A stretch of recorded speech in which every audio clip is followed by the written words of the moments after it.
오늘 14장까지 12장부터 14장까지는 그 은사에 대한 말씀을 사도 바울이 주시는 말씀 가운데 하나입니다. 지난 시간에 우리는 사도 바울이 고린도 교회 성도들에게 지혜의 장성한 자가 되라는 말씀을 생각해 보았습니다.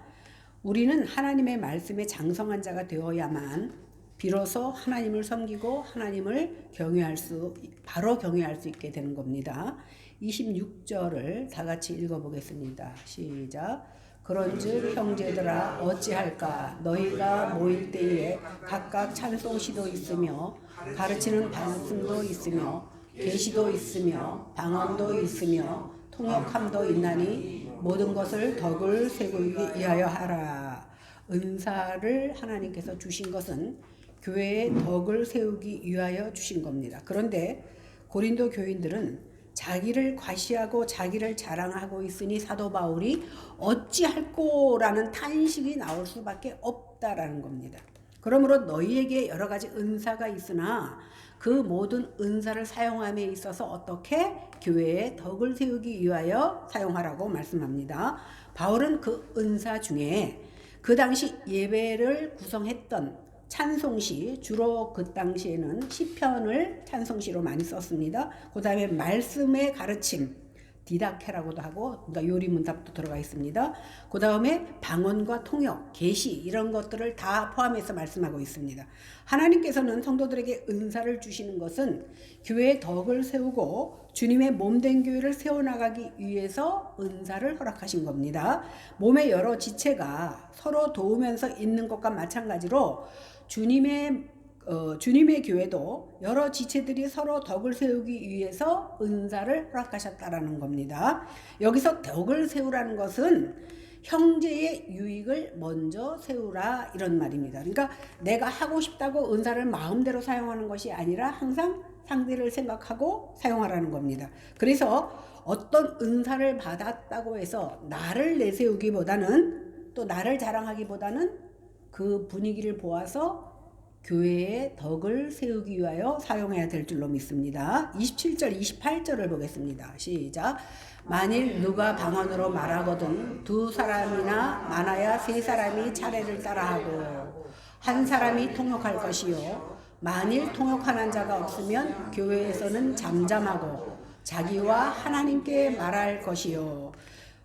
우리가 사실 방언하는 것을 자랑하는 사람은 없겠지만 그 당시 많은 교회에는 은사가 그렇게 많지 않았지만 고린도 교회는 각양 은사들이 많았습니다. 그럴 때 교회 안에서 방언을 하게 될 때 오늘 사도 바울은 뭐라 그러냐면 두세 사람이, 그러니까 많은 사람이 다 하는 게 아니라 그 중에 두세 사람이 하되 순서에 따라서 하고 한 사람은 어떻게 하라고? 통역을 하라. 그런데 여기서 보니까 통역하는 사람이 없으면 어떡하라? 방언하지 말라 이렇게 말하고 있습니다. 그러니까 이것은 제 말이 아니라 성경 말씀인 겁니다. 그런데 많은 사람들이 아직도 이 말씀을 지키지 않고 마치 자랑하듯이 방언을 하고 방언했음을 선포하고 있습니다. 그것은 교회 덕이 되는 것이 아닙니다. 그래서 잠잠하라는 말씀은 여기 말고도 조금 이따 30절에도 나오고 34절에도 나옵니다. 그러니까 오늘 본문 가운데 세 번씩이나 하나님께서는 잠잠하라, 잠잠하라, 잠잠하라 이렇게 말하고 있습니다. 29절, 30절 보겠습니다. 시작. 예언하는 자는 둘이나 셋이나 말하고 다른 이들은 분별할 것이요. 만일 곁에 앉아있는 다른 이에게 계시가 있으면 먼저 하던 자는 잠잠하라. 또 잠잠하라 그러죠. 이 말씀에 보면 예언하는 사람도 둘이나 셋이나 차례대로 말하면 한 사람은 다른 사람은 뭐하라고? 분별하라. 뭘? 그 영이 바로 됐는지 잘못됐는지 분별하라는 겁니다. 예언이라는 것이 뭐라 그랬죠? 앞에 일을 미리 말하는 게 예언이 아니라 그랬어요. 미리 예자가 아니라 말씀을 전하는 것이 예언이라 그랬습니다. 그러면 예언이 비록 성령의 인도하심 따라 주의 말씀을 전하는 것이지만 혹시 자기의 주관적인 생각이 들어갈지 모르니까 어떻게 하라고? 분별하라는 겁니다. 그래서 제가 여러분 앞에 간증하지 않는 이유가 뭐냐면 간증은 자기 주관적인 것이기 때문에 주관적인 생각이 들어갈 수 있습니다. 그래서 간증은 복음이 아닙니다. 물론 간증이 때에 따라서 상호 개인 간에 얘기할 수는 있어요. 그러나 대중 자리에서 간증하는 것은 어떻게 보면 굉장히 위험한 일입니다. 왜? 오늘 성경 말씀인 예언을 말할 때에도 분명히 성경에서 뭐라고 그랬습니까? 많은 사람들이 분별하라고 그랬어요. 분별해. 왜? 자기의 주관적인 생각이 들어갈까봐 분별하라고 그랬는데 간증은 완전히 100% 자기의 주관적인 것이기 때문에 굉장히 조심해야 되는 겁니다. 그러다가 두세 사람이 하는데 곁에 있는 사람에게 계시가 주어지면, 다시 말해서 예언을 할 차례가 되면 그 먼저 사람은 잠잠하라, 말하지 말고 들으라는 겁니다. 여기서 오늘 잠잠하라, 두 번째 잠잠하라. 그러니까 첫 번째는 방언에 대해서 통역이 없으면 잠잠하라, 두 번째는 예언할 때에 다른 사람이 예언하면 너는 잠잠하라, 이렇게 말하고 있습니다. 31절 33절을 보겠습니다. 시작.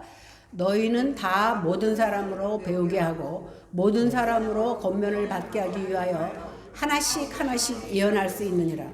예언하는 자의 영은 예언하는 자들에게 제재를 받나니 하나님은 무질서의 하나님이 아니시오 오직 화평의 하나님이시니라. 모든 성도가 교회에서 함과 같이.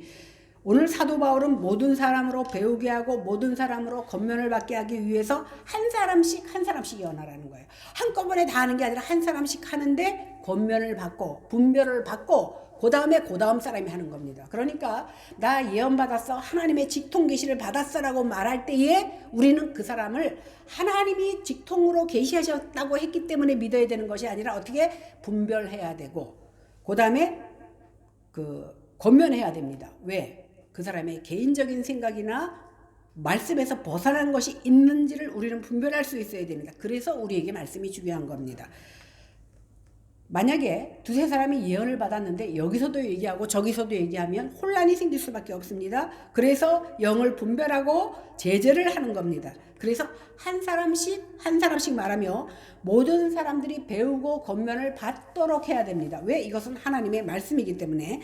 또 그렇게 하는 것이 바로 하나님은 무질서의 하나님이 아니라 화평의 하나님이기 때문에 그렇게 하라고 말씀하고 있습니다. 34절 35절입니다. 시작. 여자는 교회에서 잠잠하라.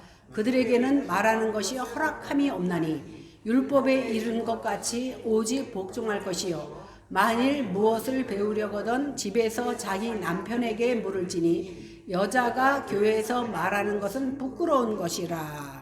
이 말씀, 세 번째 잠잠하라는 말씀이 중요해서 여기서 잠잠하라는 것은 조용히 해라 이 말이 아니라 말하지 말라, 침묵하라는 겁니다. 그런데 고린도전서 11장 5절에서 똑같이 바울이 뭐라고 말했냐면 무릇 여자로서 머리에 쓴 것을 벗고 기도나 예언을 하는 자는 그 머리를 욕되게 하는 것이니 이는 머리를 민 것과 다름이 없느니라. 우리 공부한 거죠. 이 말씀은 뭐냐면 여자가 머리에 뭐를 쓰고서는 예언할 수 있다라고 말했습니다. 그죠? 잘 기억해 보세요. 얼마든지 예언할 수 있다. 모자를 머리에 무엇을 쓰면 여자도 교회에서 말할 수 있다. 예언할 수 있다. 이렇게 말했습니다. 그러니까 여자는 교회에서 잠잠하라는 말은 사도 바울이 11장에서 한 말과 보면 반대되는 말이야. 11장에서는 여자도 교회에서 예언할 수 있다 그랬는데 오늘 14장에서는 여자는 교회에서 잠잠하라 그랬어요. 그러니까 우리가 왜 그런지 생각해 봐야 됩니다. 그래서 성경은요, 어느 한 구절만 따서 옮기는 것이 굉장히 위험한 거예요. 그 시대적인 배경이나 왜 그런 말씀을 했는지를 알고 말을 전해야 돼. 그래서 부분적으로 말씀을 따서 전하는 것처럼 위험한 것이 없는 겁니다. 그런데 여자는 교회에서 잠잠하라고 한 기준을 아까 33절 맨 끝에 뭐라고 나왔냐면 모든 성도가 교회에서 함과 같이, 이것이 바로 이유입니다. 이 말은 뭐냐면 이 말을 원어의 의미로 생각해 보면 성도들이 모이는 모든 교회에서 여자들이 잠잠한 것 같이 너희 고린도 교회 여자들도 잠잠해라 이 말입니다. 고린도 교회에서는 여자들이 잠잠하지 않았어요. 그 잠잠하지 않은 것을 오늘 사도 바울이 지적하는 겁니다. 고린도 교인들은 자신들이 특별하다고 생각했습니다. 왜? 다른 교회 성도들은 은사를 받지 못했지만 자기들은 각양 은사를 받았거든요. 다른 교회 여자들이 침묵하지만 우리는 다른 교회와 달리 많은 은사를 받았으니까 말해도 된다라고 생각했던 겁니다. 또 사도 바울이 그동안 한 말씀을 종합해서 잠잠하라고 말하게 된 동기를 우리가 그러면 생각해 봐야 되겠습니다. 먼저 고린도전서 11장 3절에서는 그러나 나는 너희가 알기를 원하노니 각 남자의 머리는 그리스도요 여자의 머리는 남자요 그리스도의 머리는 하나님이시니라. 이 말씀도 제가 11장 할 때 말씀드렸습니다. 잊어버렸겠지만 여기 여자의 머리는 남자라고 하시는 말씀을 11장 8절 9절에서는 어떻게 설명하고 있냐면 남자가 여자에게서 난 것이 아니요 여자가 남자에게서 났으며 남자가 여자를 위하여 지음을 받은 것이 아니고 여자가 남자를 위하여 지음을 받았다 이렇게 말하고 있습니다. 이 말씀을 보니까 이 11장 3절이나 8절 9절의 말씀에서 보니까 우리는 하나님께서 남자를 먼저 만드시고 그 다음에 여자를 만드신 순서에 대해서 말하고 있다는 것을 알 수 있습니다. 하나님께서 남자를 여자보다 먼저 지으셨다는 의미에서 사도 바울은 남자가 여자의 머리라고 말한 거예요. 지난번에도 말씀드렸죠. 먼저 지음을 받았기 때문에 그 말을 그 다음에 나오죠. 그리스도는 하나님은 그리스도의 머리요 할 때 똑같은 하나님이지만 그 순서, 질서를 얘기한다고 말씀드렸습니다. 이런 생각을 하는 것이 바로 사도 바울의 이해였습니다. 그러므로 34절에 보면 율법에서 이른 것 같이 이렇게 말하고 있잖아요. 이 율법에서 이른 것 같이는 어떤 말씀이냐면 창세기 2장 18절에서 24절에 보면 요 순서 하나님께서 여자를 왜 아담이 독초하는 것이 그래서 여자를 만드신 것에 대한 내용이 쭉 나옵니다. 그러니까 율법에서 말하는 것은 뭐냐면 먼저 남자를 만드시고 그 다음에 아담이 독초하는 것이 보기가 그러니까 하와를 만드셨다라는 것을 말씀하는 겁니다. 그러면 사도 바울은 왜 여자들이 교회에서 잠잠해야 된다고 했는지 보겠습니다. 디모데전서 2장 11절에서 14절에 보니까 여자는 1절 순종함으로 종용히 배우라. 여자의 가르치는 것과 남자를 주관하는 것을 허락지 아니하노니 오직 종용할지니라. 이것도 아담이 먼저 지음을 받고 하와가 그 후에 지음을 받았고 아담이 꾀임을 보지 아니하고 여자가 꾀임을 보아 죄에 빠졌다 이렇게 말하고 있습니다. 이 말씀은요. 하나님을 공경한다고 하는 여자들이 어떻게 해야 되는지 그 마땅한 자세에 대해서 설명하고 있는 겁니다.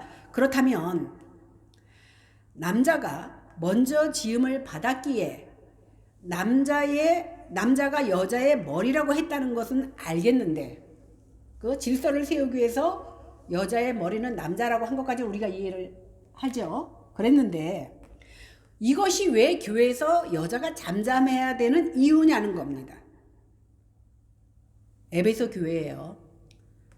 거짓 교사들에 의해서 분노가 나타나고 다툼이 일어나는 일이 있었습니다. 그때 여자들도 가세를 했습니다.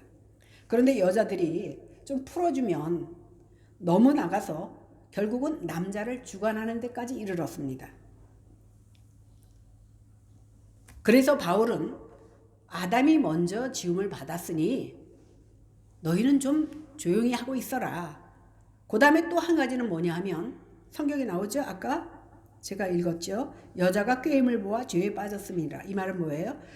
여자가 꾀임에 빠져서 남자를 권함으로 결국은 남자가 죄를 범하게 되었잖아요. 어쨌든 넘어갔으니까. 그 말은 뭐냐면 너가 꾀임에 빠져서 남자까지도 죄에 이르게 하지 않느냐. 그러니까 네가 남자보다 나서서 주관하지 말라라고 말하고 있는 겁니다. 당시 고린도 교회는 굉장히 무질서했습니다. 은사를 받았다고 하는 자들이 자기를 자랑하고 자기를 나타내기에 바빴습니다. 그런 일에 여자들도 에베소 교회처럼 가세한 겁니다. 그로 인해서 교회가 큰 무질서에 빠지게 되고 분노와 다툼이 일어났습니다. 그러니까 여자가 남자에게 복종하라는 말씀도 질서의 차원에서 주신 것이지 절대 너희는 교회에서 얘기하면 안 된다라고 말씀하신 것이 아니라는 겁니다. 다시 오늘 본문으로 돌아와서 34절에 보면 오직 오직 복종할 것이요. 저기 나오죠. 오직 복종할 것이요. 이렇게 나옵니다. 그런데 원문에는요, 오직이라는 말이 없습니다. 여기 오직이라고 하니까 아무 소리 하지 말고 여자는 무조건 남자에게 복종하면 된다, 이런 말로 들을 수 있습니다. 그런데 원어의 의미를 살려서 보면 그런 의미가 아닙니다. 원어의 의미는 저희, 즉 여자들이 말하는 것이 허락되지 않았으니 여자는 복종하라, 이런 뜻인데, 그럼 누구에게 무엇을 복종해야 한다는 말입니까?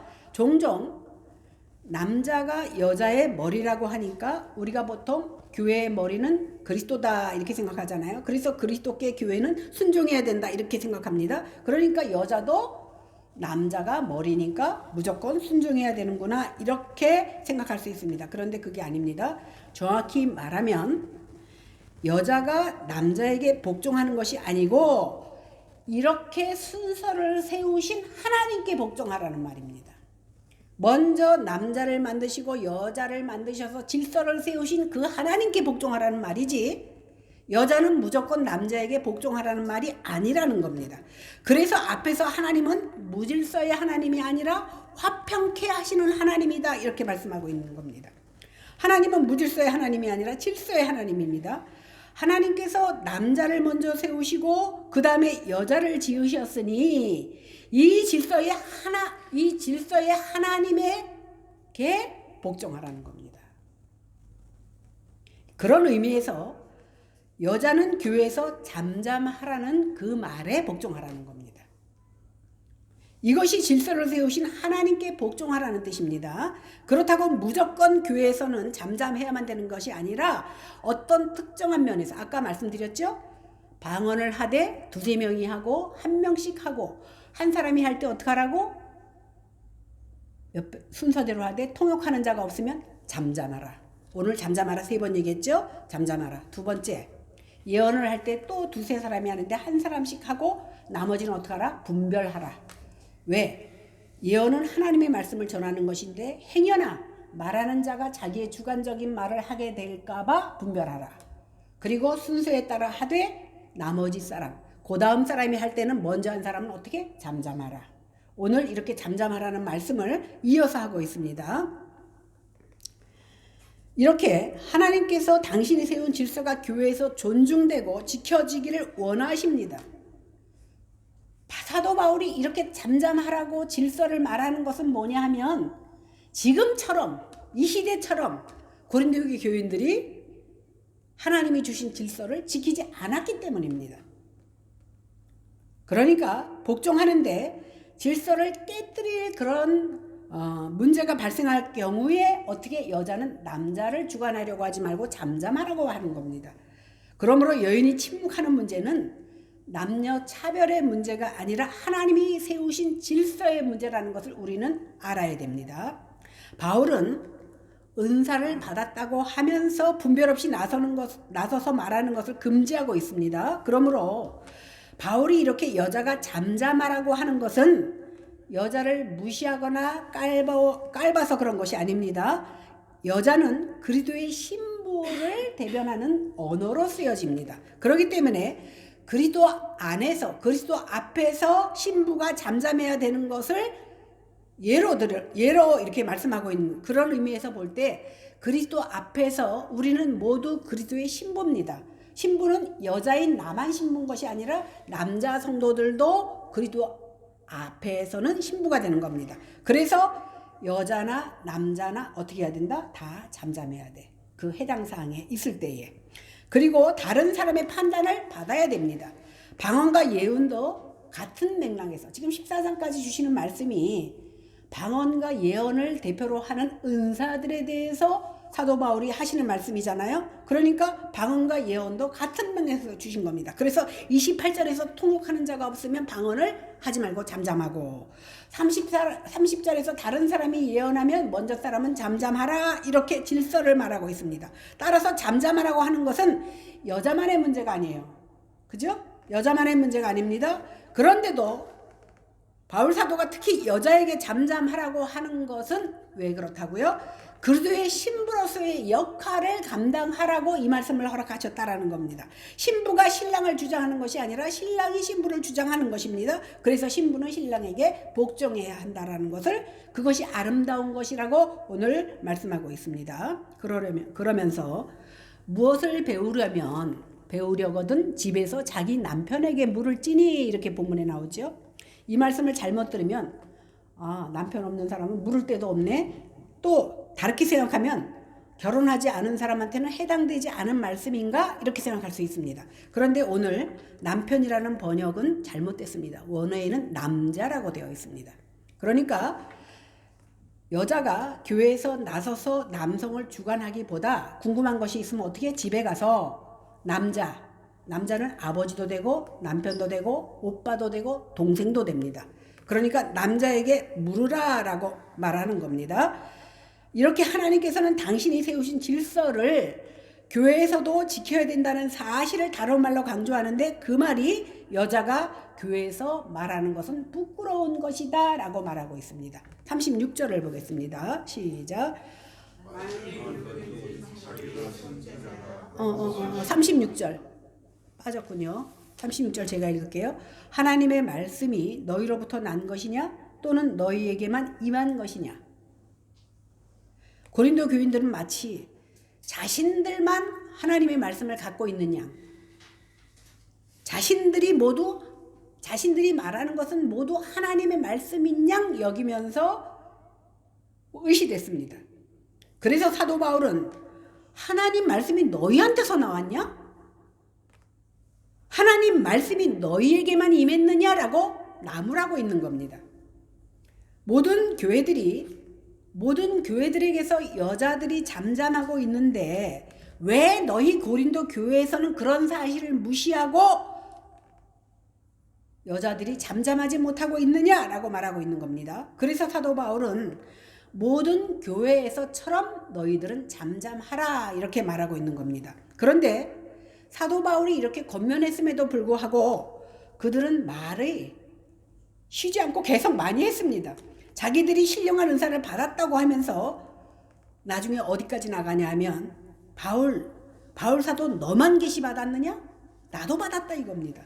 이렇게 무시하는 자들이 나옵니다. 마치 모세를 비난했던 고라 자손과 같이 사도 바울을 비난합니다. 이런 비난하는 자들을 향해서 하시는 말씀이 37절에서 40절입니다. 시작. 만일 누구든지 자기를 선지자나 혹은 신령한 자로 생각하거든 내가 너희에게 편지하는 이 글이 주의 명령인 줄 알라. 만일 누구든지 알지 못하면 그는 알지 못하는 자니라. 그런즉 내 형제들아, 예언하기를 사모하며 방언 말하기를 금하지 말라. 모든 것을 품위 있게 하고 질서 있게 하라. 바울은 자신이 마치 선지자나 신령한 자가 된 것처럼 생각하면서 비난하는 그 고린도 교인들을 향해서 내가 쓰는 이 편지가 내 개인적으로 주관적으로 쓴 말이 아니라 주의 명령으로 썼다라는 것을 기억하라고 말합니다. 그러면서 모든 은사를 질서대로 하라고 말씀합니다. 교회로 모인 우리는 다 은사를 받은 사람들입니다. 근데 이 은사는요, 드러나는 은사가 있고 드러나지 않는 은사가 있어. 오늘 우리가 방언과 예언에 대해서 말하고 있지만 지혜의 은사 드러납니까? 안 드러나잖아. 사랑의 은사 드러납니까? 물론 드러날 수도 있지만 안 드러날 수 있어. 그 마음의 뜨거운 마음이 드러날 수도 있지만 안 드러날 수 있어. 그러니까 은사는 드러난 것만 은사가 아니라 드러나지 않은 것도 은사입니다. 그래서 숨겨진 은사나 나타나는 은사나 하나님 보시기에는 높고 낮음이 없고 다 똑같은 은사라는 사실이에요. 내 은사가 사람들 앞에 드러나지 않는 은사라고 해서 내 은사는 예언이나 방언처럼 드러나는 은사라고 해서 그것이 더 높은 것이 아니라는 겁니다. 하나님은 각기 사람마다 그 성향에 맞게, 성품에 맞게 은사를 허락하셨는데, 그래서 하나님이 주신 은사에는 중요한 거, 덜 중요한 것이 없습니다. 다 중요합니다.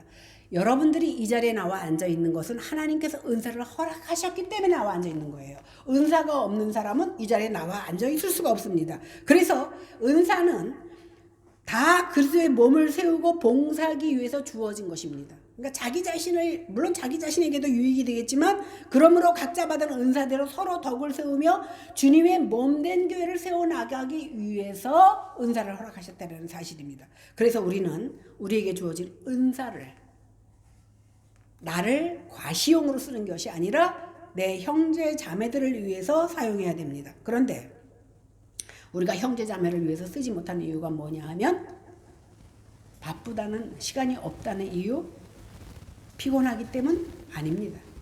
마음이 없기 때문입니다.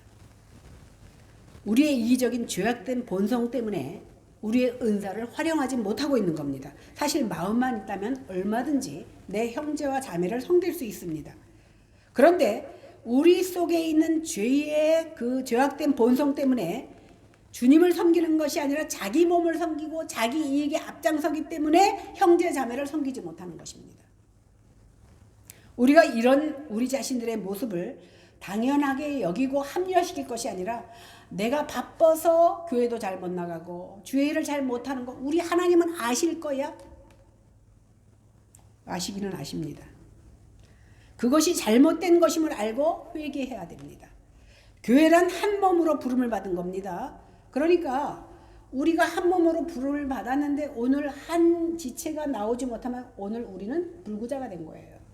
하나님 보시기에 온전한 것을 드리지 못하는 것이 되는 겁니다. 그래서 온전한 것이 드려질 때에 하나님이 기뻐 받으시는 것이 되는 것입니다. 기쁨의 예배가 되고 하나님이 흠양하시는 예배가 된다라는 겁니다.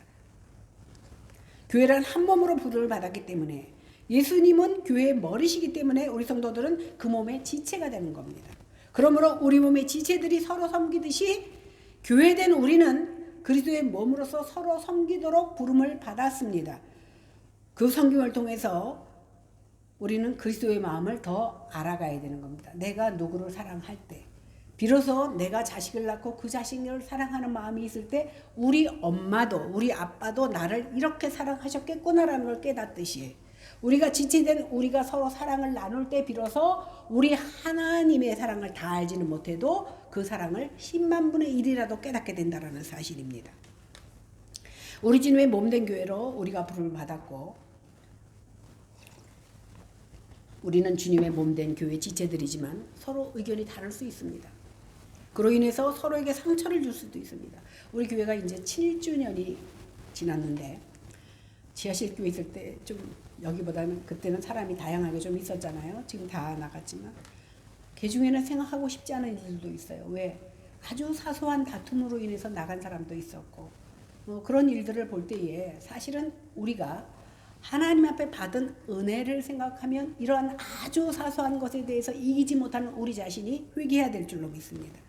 그래서 이 우리 몸에 분쟁이 생기면 서로 지체 간에 분쟁이 생기다 보면 그 지체는 병든 몸이 되는 겁니다. 그러므로 우리가 서로 부딪히면서 자신의 허물과 죄를 발견해 나가야 됩니다. 사실 따지고 보면 우리는 다 죄인들입니다. 그러니까 내가 저 사람의 허물을 볼 때에 그 허물을 통해서 나를 발견해야 돼. 왜? 사도 바울이 나는 죄인 중에 괴수라고 말했던 것처럼 저 사람의 허물을 볼 때 나는 감추고 있지만 저 사람보다 더한 허물이 내 안에 있음을 고백할 수 있어야 되는 겁니다. 이렇게 남의 허물을 통해서 자신의 허물을 들여다보고 죄를 발견해 나가는 것이 바로 성덕입니다. 그래서 교회는 온갖 죄인들이 다 모인 것이 교회입니다. 그 죄를 고백하는 것이 교회입니다. 그래서 그 죄를 발견해 나가는 것이 바로 교회인 겁니다. 그 속에서 자기 자신도 잠잠하지 못하는 인간임을 알아가는 겁니다. 우리가 생각해 보세요. 무언가 조그만 내가 잘하는 것이 있으면 자랑하고 싶어지잖아요. 그죠? 보태서 자랑하고 싶어집니다. 그런데 조그만 억울한 일이 생기면 어떡합니까? 아주 부풀려 가지고 그 사람을 욕하고 그래야만이 내 직성이 풀릴 때가 얼마나 많이 있습니까? 억울한 일을 참지 못해. 이 모습을 볼 때 우리 하나님 앞에 내가 얼마나 죄인인 것을 깨달아야 되는 것이 바로 우리들의 모습입니다. 더욱더 우리는 주님 앞에 겸손해져야 됩니다. 이를 통해서 서로 깨우치면서 우리 주님의 몸된 교회를 세우쳐 나가야 됩니다. 우리 주님께서는 아무 잘못도 없이 곤욕을 받으셨고 괴로움을 당하셨습니다. 우리의 허물과 우리의 죄악을 인하여서 대신 곤욕을 당하시고 도살장으로 끌려가는 그런 가운데서도 털 깎는 자 앞에서 잠잠한 어린 양처럼 예수님은 아무 말씀도 하지 않으셨습니다. 우리는 이런 주님을 생각해야 됩니다. 예수 그리스도께서 당신의 사명을 감당하기 위해서, 다시 말하면 이 온 하나님의 택하신 백성들을 살리시려고 갖은 수모를 당하면서도 아무 말씀도 하지 않으셨습니다. 그런데 우리는 조금만 억울한 일이 있어도 어떻게 해야 됩니까? 부풀려서 그 억울함을 토해내려고 얼마나 많이 잠잠하지 못하는 경우가 많이 있습니까? 누구한테 조그만 억울한 소리만 들으면 하나님의 말씀을 가지고는 2박 3일 동안 묵상하지 않으면서 억울한 말만 들으면 2박 3일 동안 잠도 못 자고 우리는 그 억울함에 빠져서 그 말을 묵상하는 경우가 얼마나 많이 있느냐는 겁니다. 우리는 그 억울함 속에서도 어린 양처럼 잠잠하게 그 수모를 겪어내신 예수님을 생각하며 어떠한 어려움이 있다 할지라도 주님을 먼저 생각하면 이겨나갈 수 있을 줄로 믿습니다. 또한 추악한 나 같은 죄인이 주님을 생각할 때 입이 10개인들 말할 수 있는 것이 무엇이 있겠느냐는 겁니다. 할 말이 없는 죄인이 바로 우리입니다. 도무지 용서받지 못할 그런 죄 때문에 주님께서 나 때문에 죽으셨다는 그 사실을 깨달을 때 우리가 이 자리에 감히 어찌 앉아 있을 수 있느냐는 겁니다. 이런 고백이 나올 때 비로소 우리 주님이 내가 너 때문에 잘 죽었구나라고 생각하실 줄로 믿습니다. 제가 어려움을 당할 때 누군가가 저한테 그런 말을 했습니다. 목사한테 당하고도 또 교회를 나가냐? 이런 말을 한 사람이 있습니다. 그때 제가 웃으면서 나는 목사 인간에게 당했지 하나님 앞에 당한 적이 없다라고 말했습니다. 하나님은 한 번도 우리를 실망시키거나 배신한 적이 없습니다.